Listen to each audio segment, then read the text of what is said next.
ndanyuzwe noheli ngo ntawuca akaboko kamugaburira.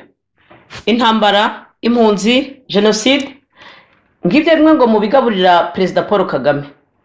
Arongera ati u Rwanda nicyo gihugu cya Afurika gifite umutekano n'uburyo bwo kwakira impunzi z'abanyafurika ziri muri Israel, ukazigereka ku banyekongo no ku barundi, ntawuca akaboko kamugaburira. Uyu Noheli Ndanyuzwe aramenyerewe mu busesenguzi yakoze kumva n'imvano y'urwunge rw'intambara n'ibibazo biri mu karere k'ibiyaga bigari, anabikusanyiriza mu gitabo yise La guerre mondiale africaine, la conspiration anglo-américaine pour un génocide au Rwanda. Muri iki gitabo aragaragaza umugambi w'intambara idashira ngo igomba gushyamiranya abo yise abanirotike na Lebanto, ngo hazubakwa mpatse ibihugu izitwa Empire Nilotique Himatutsi. Mwabisanga mu biganiro bibiri yagiranye na mugenzi wacu Agnes Mukarugomwa ku Ikondera Info byumvikana kuri YouTube. Mwabisanga kandi muri icyo gitabo cya Noheli. Mu kiganiro cya none Noheli aribanda ku Rwanda, aho avuga uko rubona nk'ikigo cya gisirikare kizungurutswe n'abasirikare gusa, abandi bose bakaba bafungiye imbere batinyagambura. Ikindi kandi ngo mu Rwanda abantu ntibagitekereza. Abanyarwanda barunzwe mu mitwe za suruga batojwe gusubiramo ubutitsa badatekereza. Ngiyo Rwanda Day, kwiha agaciro, gira inka, ndi umunyarwanda, iterambere n'ibindi. Bwana Ndanyuzwe agaruka ku ntambara yayogoje u Rwanda kuva ku itariki ya 1 Ukwakira mu mwaka w'1990 n'ingamba mbi zafashwe icyo gihe n'abanyarwanda bose, cyane cyane ku batarashoboye kumva neza umwanzi uwo ari we. Ati mwibuke iyicwa ryibasiye abanyapolitiki Bahagatabazi wa PSD, ba Rwambuka Fideli wa MRND, ba Gapyisi wa MDR, ba Bucyana wa CDR n'abandi, bikitirirwa ha Perezida Habyarimana umwanzi wicaga yigaramiye. Muri iki kiganiro kirekire Noheli Ndanyuzwe yagiranye n'Ikondera Libre, we abona ate icyemezo cy'u Rwanda cyo kwakira abanyafurika birukanwe na Israel n'abanyafurika bagomba kuvanwa mu bucakara muri Libya. Asubiramo ko nta uca akaboko kamugaburira. Kuri Ndanyuzwe se abanyarwanda babohoka binyuze mu zihe nzira? Mu mwaka wa 2008 Noheli Ndanyuzwe ngo yibwiraga ko ibiganiro bitaziguye hagati y'abanyarwanda, dialogue inter-rwandais autrement inclusive, ari cyo gisubizo. None ubu ngo hakwiye ibindi bitekerezo. Ikora na entreprise iri hejuru ya leta. Ni ukukubwira yuko hari police parallele, hari etat parallele, hari donc ibintu byose mu Rwanda ni parallele. Uvuge uti leta ndimo kureba igipolisi gikorera nde, gikorera leta cyangwa gikorera umuntu. Ikintu police ni parallele, armée ni parallele, politique ni parallele, économie ni parallele, ibintu byose ni parallele. Donc ukubwira rero iyo utangiye niho nkwerekera icyo kintu cya opacité, flou, confidentialité, ikintu cya mbere nagomba kubimenyera. Impamvu ibintu bikomeza niki nuko nyine biri mu ibanga. Ibanga rero rigira ibintu bitatu ugomba kubanza kumenya. Impamvu Kagame afite ubutegetsi niki nuko ari we wenyine le détenteur du secret, niyo wasinye ayo masezerano na Museveni. Abantu barwanya intambara bava mu Burundi, bava muri Kongo, bajya hehe, nta n'umuzi icyo Kagame yigeze avugana na Museveni cyangwa avugana na Burundi. Noneho rero no kuvuga ko ari we détenteur w'iryo banga. Ariko rero détenteur w'ibanga agira n'uwaribitsa. Mu Kinyarwanda avuga ko nta wihisha kugira ngo ugire abantu bagufasha kugira ngo ukore ibyo bintu abanyamahanga bagusabye, ugomba kugira uwo wizera. Bamwita dépositaire du secret. Ikibazo rero ni kimwe, nuko ibanga rigira destinataire. Urumva? Ibanga rishingiye kuri structure eshatu, iriya le détenteur, iriya le dépositaire, iriya le destinataire du secret, qui malgré lui a subi les conséquences. Kubiki? Kuko ibanga uraryerekana kugira ngo rikomeze ribeho, ariko nta muntu ushobora kurigeraho atari wowe urimenya. Kuko natangira kuvuga uzamubwira uti no aho ngaho n'ibintu urimo kuvuga urabeshya. Nk'ubikiza urabibona, abanyarwanda bose barabizi ko bari muri prison. Ariko ubivuze bahita bavuga ko arimo kudestabiliza leta. Kubeki? Kugira ngo berekane yuko la violence érigée en programme politique atari institutionnalisé. Impamvu abantu ubona ko arimo gufata abantu agashyira mu birombe nuko yabonye yuko politiki idashoboka ashyiraho icyo bita la violence erige un programme politique amaze kugera ku butegetsi afata eta la violence d'etat ipra l'errore kugira ngo institutionnalize iyo violence kubera iki kuko afite igikuta cy'amategeko la loi est souveraine. ubwo ni ukuvuga ko muri iryo banga watubwiye ko ibanga rigizwe n'ibintu bitatu ni ukuvuga ko Kagame ubwe ari we ucura ibanga akaba ari we uribika akaba ari nawe ntambara ihagaze ku bintu bita ko ari le pacte secret conclu zagizwe na Museveni n'Abongereza na donc Abongereza n'Abanyamerika bavuga ko u Rwanda rugomba kugira u Rwanda rwagombaga kuva mu Gifaransa rukajya mu Cyongereza ariko ntabwo ariko bintu byagomba guhagararira byagomba gukomeza bikajya no muri abo karere ndimo kukubwira urimo urabyumva.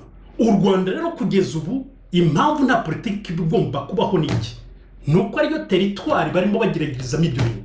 none se niba Kagame ari we ufite ayo mabanga ni ukuvuga yuko wakuriho Kagame byose byahinduka. Reka mbaze ngubwire ntibishoboka kuko Kagame ntakora wenyine ariko ikintu wenda gishoboka ni kimwe nuko iyo abantu barangije kwishyiramo ko Kagame ari we kamara kugira ngo ubundi abashe kubaka izina rye bishobora kumufata igihe.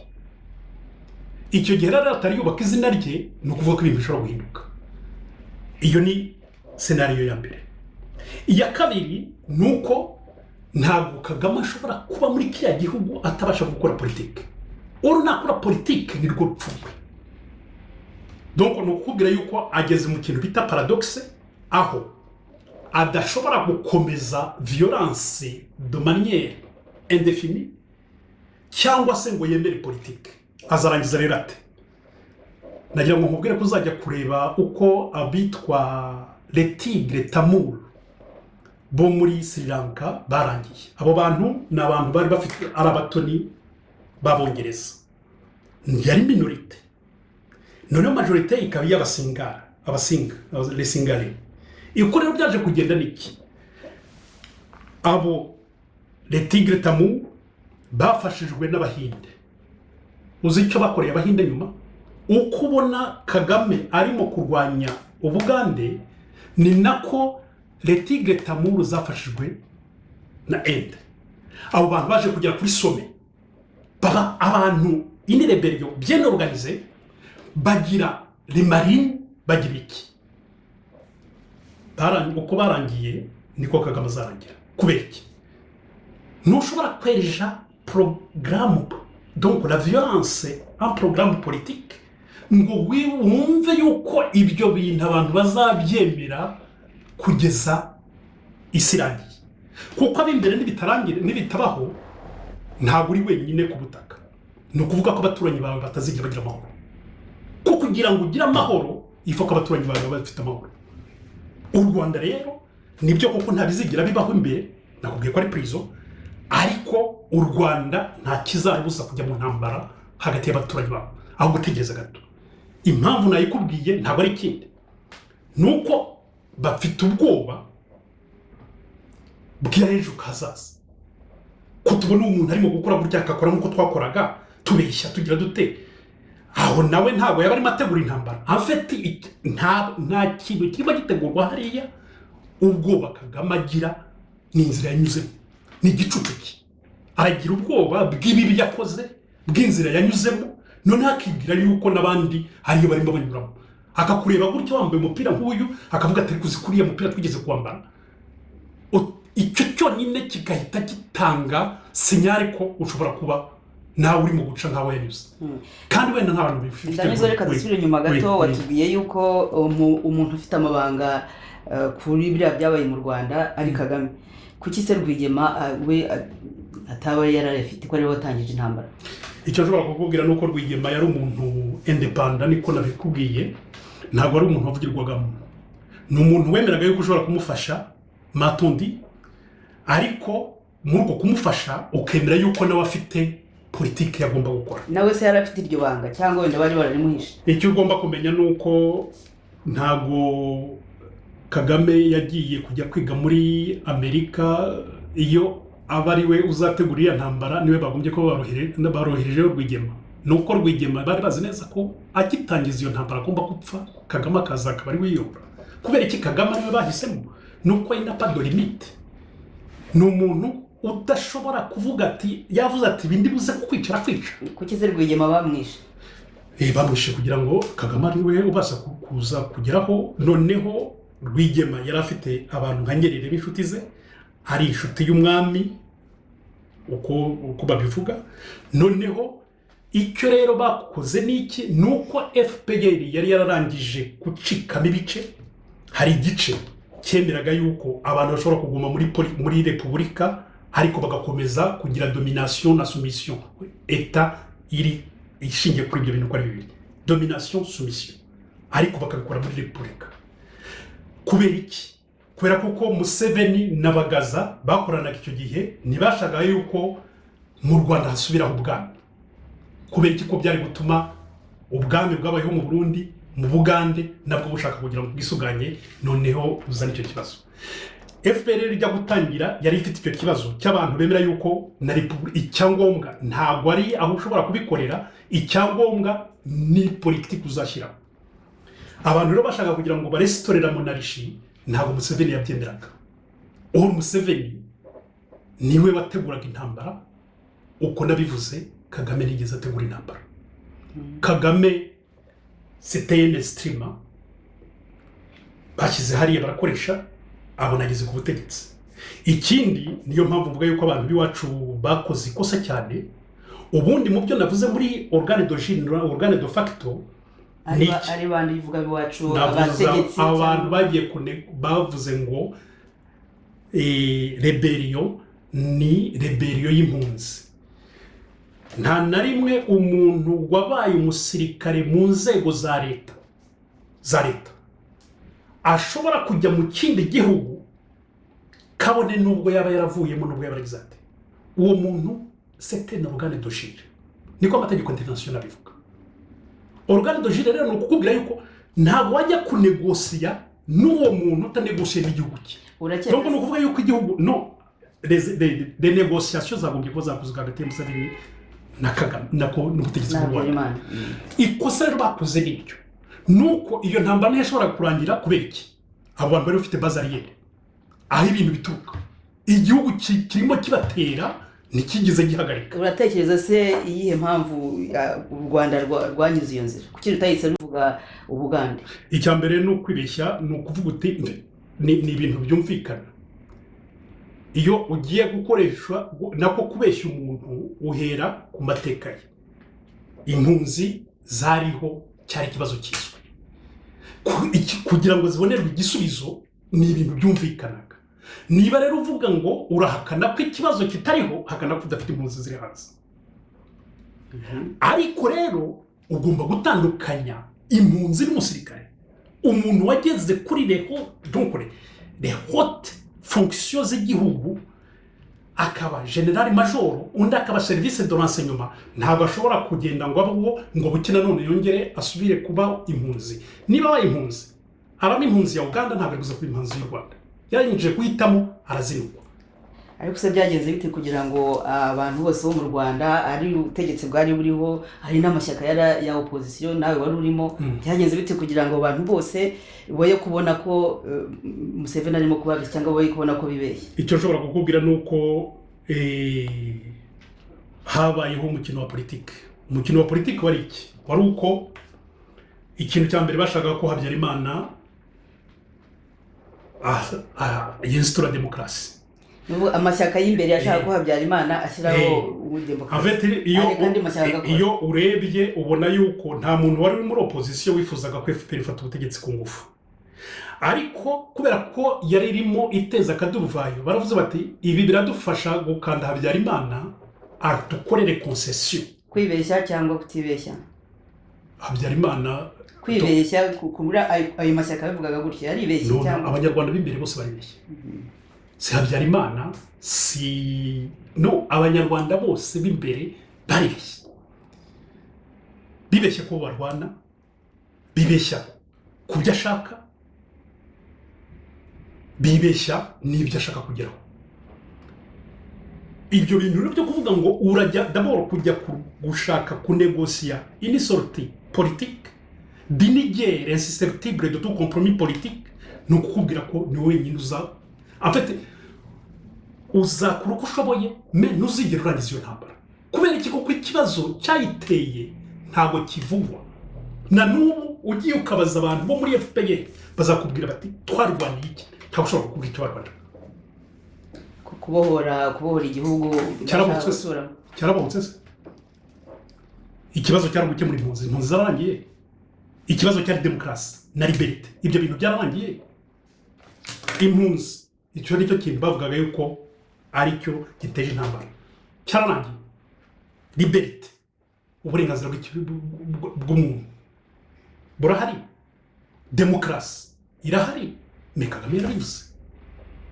Kubera ko tudashobora gutsinda demokratikoma muri kiriya gihugu, nta bundi buryo dufite usibye gukora ku buryo igisubizo cyabo cya diplomasi cyabo cya politike kitazigera kitubuza kurangiza iriya ntambara. Ibyo biranditse mu gitabo cyanjye.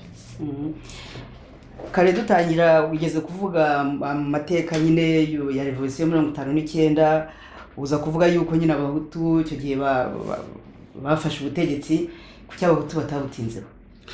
Impamvu abahutu batabutinzeho nashobora kukubwira burya mu Rwanda ntabwo ushobora kuvuga ko habayeho revolution kuko nta revolution idategurwa.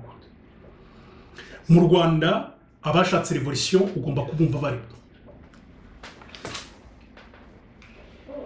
aba ultra royaliste, donc abantu bari ku butegetsi bwa cyami. Icyo bashatse ni iki? Bashatse independence. Ariko ababirigi barayibangira bati no, murabanza mukemure, turabanza dukemure ikibazo cy'abahutu n'abatutsi. Abandi icyo bakoze rero niki? Ni ugukora revolution, bagakora contre revolution. Nicyo bita revolution qui rétrograde vers la contre revolution. Bivuga iki? Ni ukuvuga kuteza akaduruvayo abakoloni bari bahari, izo autorité bari bahari, kakabananira kukarangiza, bagasohoka mu gihugu bakagenda. Noneho kaza babandi bataga ko ari elite minoritaire y'abahutu bakayirangiza, ikibazo kikabikirangiye. Kagame rero nicyo yakoze, yaje ashaka revolution, aravuga ati ndashaka ikibazo cy'uko impunzi zirangira. Ariko ikibazo nticyashoboraga kurangira Habyarimana atashubije ubutegetsi abo bantu bakomeje intambara yari irimo irwanwa n'inyenzi. Noneho rero ikibazo cyaje kuzamo n'iki? Nuko bakoze ku buryo bakora ikintu cya terorisme, bafrapa icyo bita la base mbere yuko bafrapa le sommet du pouvoir. La base ni iki? Ni ukwangisha ubutegetsi abaturage bakivumbura bagakora revolution. Noneho igihe umva gato, igihe batari barangiza kwiyorganiza, wowe warangije gutegura intambara neza, ukaza noneho kurangiza ibintu. Kubera iki? Kuko bari mu myivumba gato, nta muntu n'umwe ubona, nta uzi ku bintu bigiye, uraza bose ukabarangiza. Ibyo rero nibyo FPR yari yateguye. None ikibazo rero cyaje kuza muri iki? Baravugaga bati turarwanira liberite, demokarasi no gucyura impunzi. Icyo kibazo rero kizwemo mu masezerano ya Arusha kirarangira. Intambara rero ugomba kuyumva, nibyo nakubwiye ko ugomba buri gihe gusubira ku bintu bitatu: voie politique, inzira ya politike, inzitizi n'intambara.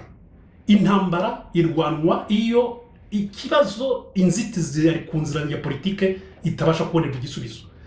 Ikibazo rero kibanze kubonerwa Arusha imaze kubona solution y'ibyo ya revendication abantu barwanaga, ikibazo cya revolution cyarahagaze. Ni ukuvuga yuko FPR yararangije kwinjiza abantu bita ko ari les agents subversifs mu mashyaka les organisations zose zarimo imbere mu gihugu. Noneho abo bantu bakajya bakoresha abantu bari mu mashyaka n'iki byose, bakreye amagambo iki bakoresha berekana ko ari Habyarimana uri mu gukora ibyo. Icyo bashaka niki? Ko revolution nako opposition barimo kwicira abarideri, barimo bagakisi, bagatabazi, bivumbagatanya bakakamena ubutegetsi bwa Habyarimana. Noneho rero ikibazo rero gihari nuko revolution kugira ngo ibeho ni ngombwa ko inzitizi ziba zikiriho iyo zivuyeho icyo warwaniraga kihita kibura ijambo icyo rero Kagame yakoze niki Habyarimana yahindushije ubwenge ashubije revendication nerekanaga yuko ari rationnel icyo rero ngiye gukora niki babantu barimo imbere nahaye icyo bita discipline militaire bakoresha muri terrorisme nimugerekeho iyo terrorisme ndayikoresha nkora icyo bita surenchère systématique de concession des accords maintes fois violés et maintes fois conclus et violés noneho akomeza akora surenchère systématique ku buryo Habyarimana ari buze gukora des concessions qui doivent le moment venir kugira ngo yapplique ibyo bintu se retourne contre lui agiye Kigali agiye yitwaje ko agiye gukora amasezerano gushyira amasezerano mu ntuza uwasinye ayo masezerano yibwiraga yuko yasinye amahoro bamwice ntibamwica kubera kuko ari wari ufite asize populaire mu baturage b'abaturage bararakara bakubite abasa n'inkotanyi abasa n'inkotanyi niki nabo bitaga les modérés les gentils abandi extrémistes donc no kukubwira ngo abantu barimo imbere FPR gitiki babita ko ari les victimes intentionnelles niyo mpamvu kugira ngo ibashe ibuze les forces de l'ordre kujya kureba abo bantu bari mu ntera hamwe bazifasha kugira ngo bicane none FPR igende ibakura mu baturage aho bagenda basanga abaturage bari mu gutemana bo bagombaga kwigisha izo ntera hamwe kwicana donc nshobora no kuvuga yuko mu bahutu bari barimo batazi ibyo bakora me ntawe uzigera kubwira ati burya ndari FPR afite ntushobora kumenya ni mututse ni umuhutu niki none se ndanyuzwe mbabarira gato wenda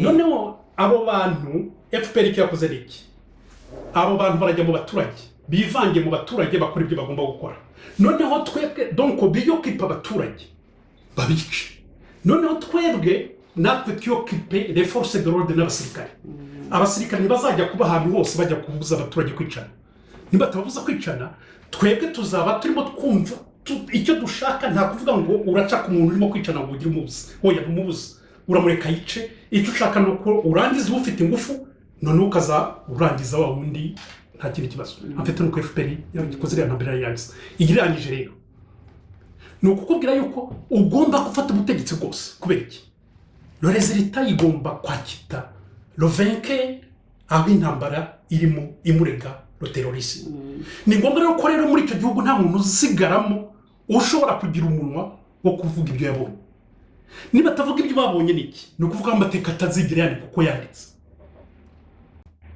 natandika uko yanditse ni ukuvuga ko yantambara babandi bazumva yuko bagifite justification yo gukora intambara no kubuza politiki kugeza abapfuye icyo kintu rero ugomba kucyumva amfeti ngewe mpita mbona Kagame amagambo avuga iki uhita wumva uko atekereza niyo mpamvu nakubwiye ko ikibazo kiri mu bitekerezo imyiryane intambara ibiki byose biri mu bitekerezo n'igisubizo kiba mu bitekerezo utarangije kubona uko utekereza utarangije no kumva uko umuntu atekereza sa filozofi niki ebye nakubwiye ko intambara dushobora kuyirangiza bwana ndanyuzwe icyo gihe wari mu ishyaka rya PSD icyo gihe igihe Gatabazi apfa uretse ko tubisoma yuko uko yaba yarishwe mwari muzi ko yishwe nande reka rero nkubwire ukuri inyuma mwaje kumenya kwabaye kubi kugira ngo nkubwize ukuri burya nuko abantu iyo tuvuga ibintu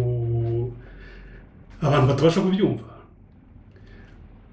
nge numvaga ko koko ari Habyarimana mwishe ibintu byose byakorwaga muri gira gihugu uravuga uti ariko kuki nta kitesiba kuki nta gikorwa kandi ibintu n'ubiba bigomba kuba ubutegetsi me maze kumva kuko nge nizi ntambara rero uko intambara ikorwa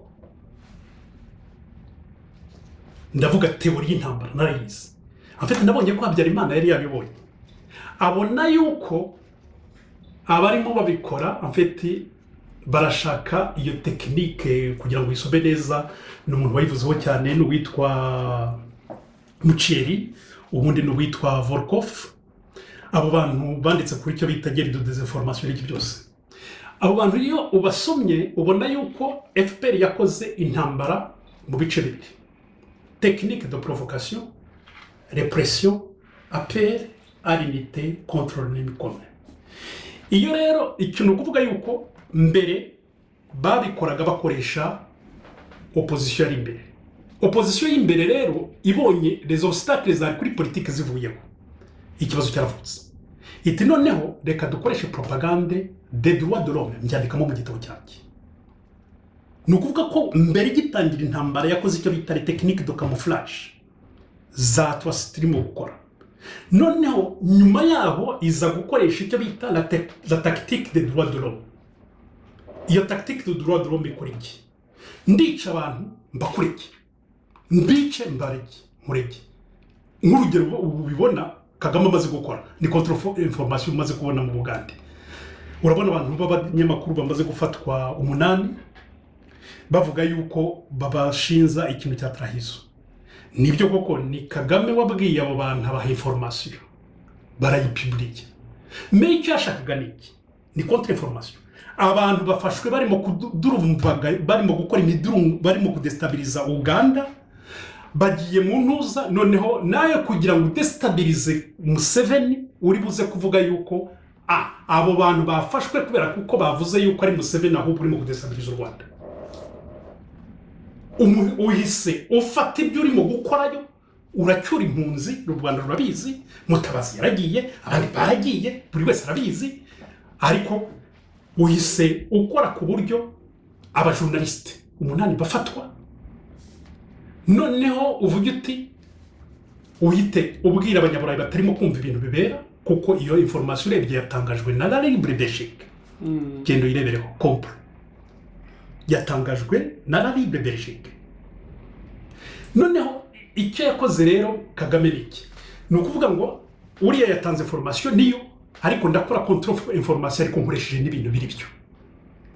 Icyo rero yakoze niki ni ukuvuga ngo Museveni yarangije kubona ibyo ndimo gukora ashobora gutuma abaturage baho banyanga, ariko kugira ngo noneho nteze icyo bita nyobyu reka noneho nanjye ngurisha information kwa Museveni no mu banyamakuru barigwa icyo cyaha, noneho mvuge ko ari Museveni noneho urimo kurushaka kugira ngo adestabilize u Rwanda. Ni ukuvuga ko afite za lobby zatangiye kubikora. Urumva? Ibyo rero nibyo yakoreye kuri Habyarimana. Ni ukuvuga ngo ndareba ikintu nkora hariya nindangiza nimbona ko wenda yakibonye cyangwa yabonye strategy yanjye cyangwa tactique yanjye nyimuruheho. Ubwo hari amagambo bakunze gukoresha ariko sizi niba turangije cya Gatabazi. Nari nakomeje niba mwari muzi yuko wambwiye yuko mwakekaga yuko ari Habyarimana wamwishe, nyuma mwaje kumenya ko atari burya. Icyo nshobora kukubwira nuko kuva muri 1990 en fait niyo mpamvu ibyo nkubwira ngiye ntashidikanya, kuva muri 1994 niho nabonye information zihagije nari ndi hanze. Noneho bimwe nkajya numva bitanabaho. Mais kuva muri 1994 kugeza ubu le programme ne s'est jamais arrêté. Uko ibintu bimwe nari nzi numvaga bidashoboka byose birimo biragenda bikorwa. Kubera iki? Impamvu intambara idahagarara iki? Nuko nyine hari desinformation. Nko kuri Kaya Gatabazi. Kaya Gatabazi rero nukubwira yuko impamvu Gakisi yishwe, impamvu Gatabazi yishwe, iki byose byari kugira ngo baprovoke opposition, berekane ko Habyarimana arimo kwica abantu bahite bateza akaduruvayo. Nyuma mwaje kumenya ko yishwe nande? Icyo ushobora kukubwira nuko nyuma information zarasohotse. Yisomye igitabo cya Ruzibiza arabikubwira. Usoma n'ibindi byose uza kumenya uburyo ibyo bintu byasohotse babivuganimo neza. Gatabazi yishwe kubera iki? Kuko bashakaga guteza ku kaduruvayo. Me guteza kaduruvayo niki? Ni ukuvuga ko urimo kurwana nawe ari urimo kubica kubera ko yanga amahoro, yanga na opposition. Noneho rero ni ukuvuga ngo niba wisha abantu bo muri opposition uratuma barakara. Nibarakara bararwana nabo muri Mirindi de kwa Habyarimana. Kandi niko byagenze. Nibarwana rero abantu bawe warangije gushyira mu biriya ntushobora kubikora utararangije guprepara utugurupe tujya muri za organisation intérieure ngo tujye kumena ibintu. Iyi myigaragambyo yabaye ugomba kuba ufite abo bantu ku buryo aribo bantu bari buze kujya gusandaza ibintu. Abo bantu rero icyo bakora niki ni ukugira ngo batinyure abandi bafite ibibazo byo gutinya nabo binjire muri rokora. Ariko se bakorera nde? Afite ntabwo babazi uwo bakorera. Tugomba kuvuga ko ababa babizi nabo bantu de groupe warangije gushyira. Kagame impamvu rero ubona nicyo kintu ndimo kukubwira uhita umubona uko atekereza. Bariya bazunga yarimo kwirukana nawe hariya mu mujyi wa Kigali ko ari iki. Nta kindi. Ni ukuvuga ati aba bantu nabo bashobora kuba bakora nk'uko nakoraga. Mfite abantu bandwanya hanze bashobora kuba nabo hari abantu baza kubishamo. Indaya mu mujyi wa Kigali yarazimaze. Kubera iki? Kuko ushobora kujya gukora intambara ukajya kwisha ku ndaya. Ibyo bintu byose rero metode zose zo kudestabiliza leta Kagame arazizi. Ku buryo Gatabazi yaba yarishwe baramutumye nk'abo bamayibobo cyangwa izo ndaya. Kagame ntabwo bamutumye. Kagame yishwe n'abantu bari Gatabazi yishwe n'abari abantu bari mu ntuza. Abantu bari muri hano nibo bamwishe. Ibyo byose usomye igitabo cya Bizibiza arabivugamo neza. Ariko nawe warabisomye kandi yari mukuru w'ishyaka wari urimo. Icyo nshobora kukubwira nuko kuri njyewe sinabihagazeho, ariko icyo nshobora kukubwira nuko nkurikije ibyo nakoze aho ankete nkareba les objectifs za Kagame mpita numva ko ari we. Kubera iki? Kubera kuko ni wari ufite metode. Noneho nareba abari mu determinage nabonye nazo nizo zinyereka yuko bishoboka ko ari FPR ishobora kuba yabikoze. Ariko kugeza ubu nta gihamya. Reka nkubwire nta gihamya mfite ngewe. Me icyo nzi ni kimwe nuko muri dokima zanjye ziri mu gitabo nanditse nerekana yuko hari abantu Kagame yatumye i Kigali bagomba kujya guteza akaduruvayo. Ni bande? Ruzibiza yarari. Kuri icyo kibazo cyo ndabivuga n'umutima wanjye wose na roho yanjye yose ko ibyo Ruzibiza yavuze ko yagiye i Kigali agiye guteza kariya akaduruvayo n'ibindi byose ibi byo mukuri. Tugitangira mwavuze ko u Rwanda ari gereza. Ubu se muvuga yuko ntawe ushobora kwinjiramo nta n'ushobora gusohoka. None se ni bande bashobora kwinjiramo kugira ngo iyo gereza ibe yafungura kugi abantu bahumeke? Ni bande? Ariko ikibazo cyanyu namwe rimwe na rimwe mubaza ibibazo abanyamakuru bidasanzwe. Nakubwiye nti iyo gereza ifite icyo yashyiriweho. Les objectifs de la guerre ntizigomba kuba séparable na les objectifs politiques. Politique nakubwiye yuko iriho mu Rwanda c'est une violence érigée en programme politique. Nese ubu nta maherezo. Ndumva ko nta maherezo no kubifata ko nguko nta gereza ikakomeza kuba gereza. Hari ibibazo bibiri. Ibibazo bibiri, icya mbere nuko u Rwanda rutari rwonyine muri kariya karere byanga byakunda. U Rwanda rugomba kugira igihugu birwana nabyo. Icyo gihugu nicyo cyonyine kizatsinda u Rwanda. Nikirutsinda kizashyiraho ubutegetsi bukwiriye abanyarwanda. Noneho ikibazo cya kabiri ni revolution yabuze. Nuko abaturage bemera bagapfa akabarasaho ariko ntabamare bagashyiraho ubutegetsi. Icyo kibazo rero nakubwiye nicyo kibazo gihari. Ni gute abo baturage bashobora gusohoka muri iyo kazerne noneho bakajya ahagaragara? Kujya ahagaragara rero nicyo kibazo Kagame afite. Icya mbere nuko abo bantu batabasha kuvuga ngo bavuge ibirimo bibera hariya. Agomba kubazima umutwe nako umuntu. Noneho ikibazo gihari ni ukuvuga ngo niba utangiye ikibazo cya politike ni ukuvuga ko buze gutunga urutoki bitagenda. Urutoki bitagenda abaturage bakabibona nabo bazarakara rimwe na rimwe. kugira ati ni ugupfa no gupfa turahagutse kubera kuko nta muntu babona urimo kubivuga ubasha kubivuga abaturage barashira ariko ni ikibazo kubera iki hanze hariho abantu b'abapolitisi ishyano ryose ariko nagira ngo maze kubwire kuko ngiye politike narayikoze mu ndayizi ntawe ujya ukora politike adafite teritwari iyo udafite teritwari iwawe mu rugo wigira ku muturage ugomba kugira aho winyegamburira kugira ngo ubashe gukora remuvomo igihe rero uri mu nkuta ebyiri zigusera muri hagati ya maroto y'ankrime ntabwo ushobora kuvuga ngo urajya kwiyagambura kandi wafashwe niyo mpamvu nakize imaje y'akazere ntushobora kurenga urukuta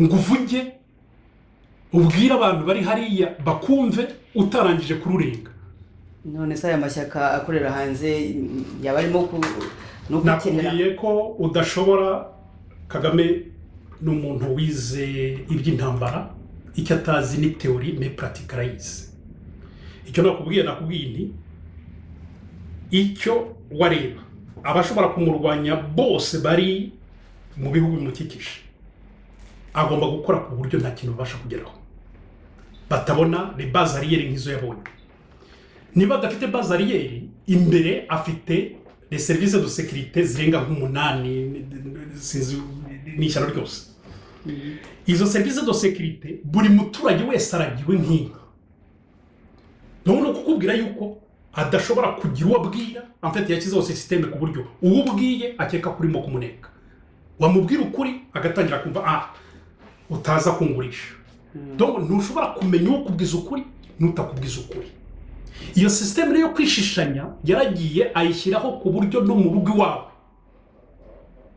ugiye kubwira umugore wawe ubanza kumva yuko cyangwa umugabo wawe ko ashobora kuba n'abashobora kukugurisha afite ni tekinike y'impamvu inyenzi zabayeho kubera ikindi basize inyenzi ni ukubera yuko inyenzi ziba muri mutuzu ni ukuvuga ko umuturage uri buze kwibona hariya yibwira ko abantu nabo bamuteye iyo ari igicucu icyo gihe rero abantu ntabwo bari bakajijuka umuntu yabonaga inyenzi akavuga ati birashoboka ko bari abantu n'abantu bateye ubwoba bashobora kuba ari hariya rero naho umuturage icyo kintu bamushyizemo nuko guhera mu rugo iwe agomba no kugira ubwoba bw'umwana yabyaye cyangwa y'umugabo yashatse ku buryo avuga ati utanduha muri biriya bintu niba utanduha muri biriya bintu rero uwo muntu ntuzigera ugira uwo ubwira ngo abashe kwizera kereka koko bibaye akamenyero hakagira umuntu ujya hariya akavuga bakabona aragarutse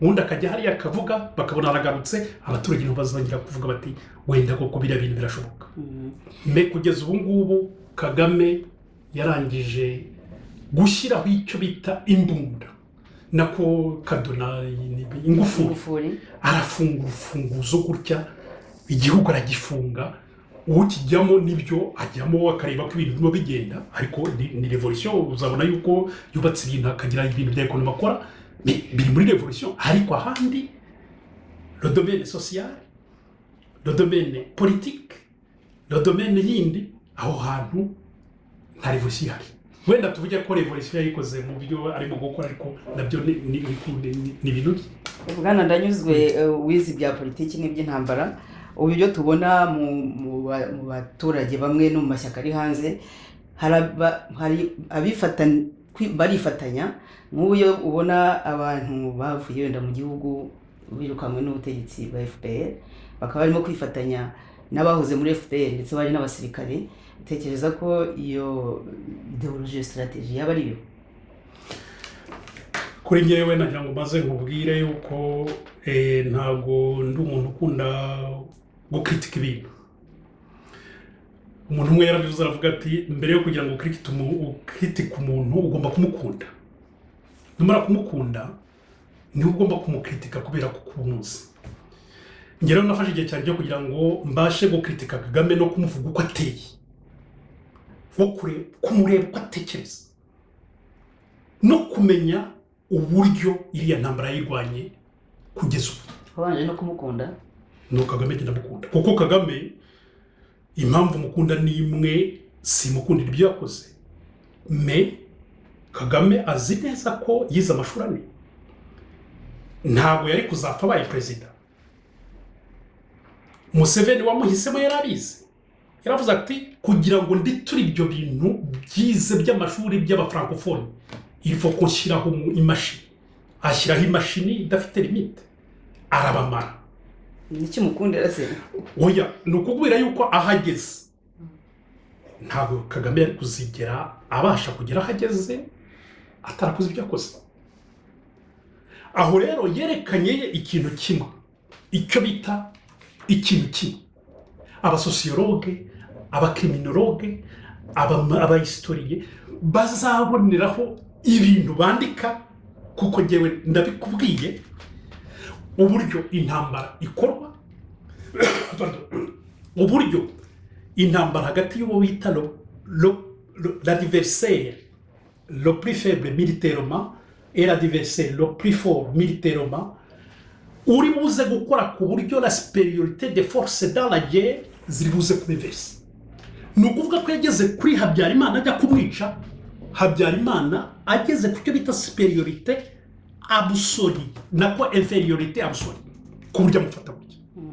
Mais Habyarimana nta kintu yakoze, niba yakoze des concessions agira ngo araganira n'umuntu ngo barinde iki kugira ngo la démocratie ize mu gihugu idahenze cyane mu maraso, tubone uburyo tuvugurura inzego zacu tutagombye kubanza kumarana. Me ikibazo yakoze ni kimwe mu ntambara agomba kubyumva. Nta muntu n'umwe ujya kunegosiya cyangwa ubona igisubizo cy'intambara ODP ukibona nyuma. Ni ngombwa ko abantu babanje kumarana, umwe agatsinda cyangwa agatsindwa, noneho babona habaye équilibre de force, niho bari buze kuvuga bati aho kugira ngo turangizanye, nangiye kubona yuko nawe uri umugabo nanjye ndi umugabo, reka noneho tunegosiye.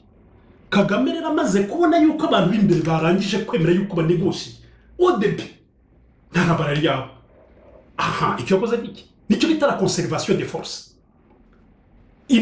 Forces ze yagombaga gukoresha ku munota wa nyuma amara abanyarwanda, yazikoreshe ku munota wa nyuma yarangije kugera aho agomba kugera. Ubwo ariko ikibazo nari nabajije ni uku imikoranire yabo batsinze n'abatsinzwe. Ikibazo cyanjye ushobora kubyara ikibazo cyanjye nagira ngo maze nkubwire burya hari ibibazo biba bihari iyo umuntu yagize ideology guhinduka biragorana. Iyo umuntu yarangije kugira ibitekerezo si guhindura ibintu kubera kuko abafite mu ruhari nawe. Ngihange abarimo bava muri FPR nakubwiye ko itangira yari ifite dissension, yari irimo ibice nka bitatu. Ibice nka bitatu rero abarimo barwana na Kagame ntabwo nshobora kujya kubacira kitoga ngo mvuge ngo nzi impamvu, ariko ndakubwira yuko nibyo bashobora kugira icyo bahindura. Ikindi buri muntu wese aratanga umuganda we nkuko ndimo kuwutanga, donc buri wese arazana pari. Ntabwo navuga rwose ngo nkubwire ngo bazagira icyo bahinduka, ariko ngiye udafite territoire, kuri nge udafite territoire ntukora politique. Urabanza ugashaka territoire haba ku ngufu za gisirikare horizon zishoboka, abaturage batagufashije ngo ubashe kugera iwanyu imbere mu gihugu, utabashije gukora icyo bita revolution. Ntabwo mpamya ko ushobora gukora politique uri Burayi cyangwa se urahande. Cyo kuri uri muri Uganda ikabigushyikiye gukora politique, ukajya mu Burundi ugakora politique, ukajya muri Kongo ugakora politique, mpamya ko uzahindura ibintu mu Rwanda, ariko ntabwo ushobora gukora politique muri Burayi.